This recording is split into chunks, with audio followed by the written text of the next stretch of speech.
Amen.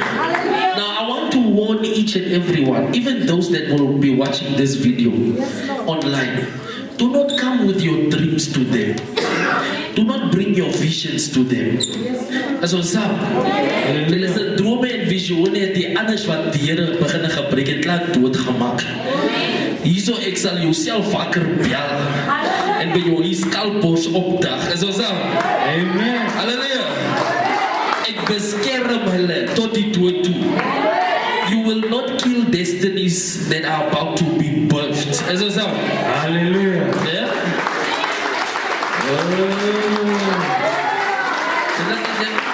Julle ken seker nog die baster maniere nie. Hallelujah. Praise the Lord. So let us keep them in prayer as the Lord is about to use them. Amen. Do not laat ons hulle nie agtertoe terugtrek. Dis ons eie kinders. Dis ons moet hulle beskerm en dek met gebed saam. Hallelujah. Let's lift up our hands and